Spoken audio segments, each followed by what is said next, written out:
Hello everybody, I don't even think I can make an intro right now because Arc 4 of Wings of Fire was just confirmed by Tui herself.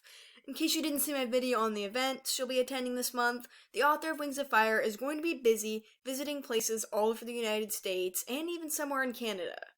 Well, the first event has just taken place, and we got some massive news about the future of the series and how an Arc 4 is happening, you guys!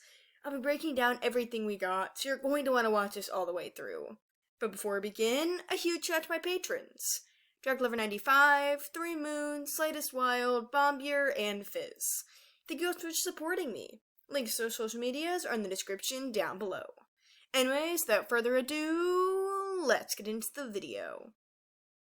Rick Red Wolf had the awesome opportunity of seeing Tui at our Massachusetts event today, October 1st. They recorded the entire thing, and from this we can learn a whole lot. I'll link in the description and discuss everything I learned here. First, an interesting fact is that Tui had the idea for the guidebook a while ago. However, she decided to wait until after the Pantalan tribes had been introduced to make it so that she could tell their stories too. Tui was also originally going to make it pretty straightforward and non-fiction-like, but as she got working on it, she felt like there was truly a story, hence why she made it as Starflight's book. It's an in-universe book we can get our hands on too. After discussing a bit about the guidebook and its glorious art, they got the shocking exclusive reveal that yes, there is going to be a 4th Wings of Fire arc! These books are in major early development, and Tui is still figuring out which characters to focus on. She wants to hear from us which characters we want to see more of for the upcoming arc.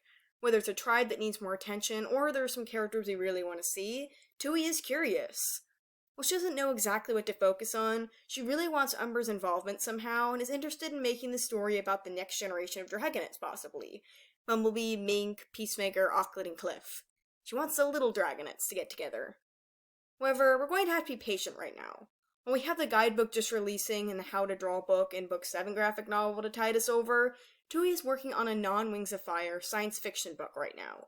It's going to be a little while until we get the start of an Arc 4, but nevertheless, Tui is actively thinking about its story, focuses, and characters, and it is going to happen. When asked if she'll make a Legends book about the Scorching, Tui responded by saying that because she's already told the story of it in the Flames of Hope, she'd have to create a character in it with a different experience to turn it into an actual novel. She said she's not going to say no to a Scorching Legends book, but she has no specific plan for one right now. As an example, Tui mentioned how there was more to 𝙈𝙤𝙁𝙁 going to Pantala than what she told, and if she really wanted to, she could go back and tell more on that story. She has a lot of ideas, and is always thinking of certain things she could go back to if she wanted. After being asked about the Wings of Fire show, Tui went on to share how upsetting and hard the process can be of making a television production. For one, put into perspective for her just how many people along the way can shut something down. To describe the progress of the show, she gave this example. It's like a 50-step process to turn a book series into a show, and they got to about step 15 before. And when it was cancelled by Netflix, they got pushed back to around step 2. However, she said that they're around step 3 or 4 maybe now, and they're talking about the show again. She can't say anything official, but despite the original cancellation, the show is a distinct possibility. We got to learn a ton, and this is only the start of Tui's adventure. I'll be keeping you guys updated with all the news, and I hope you're as excited as I am to be learning about the series. Thank you all so much for watching, comment your thoughts down below, and I'll see you in the next video. Bye!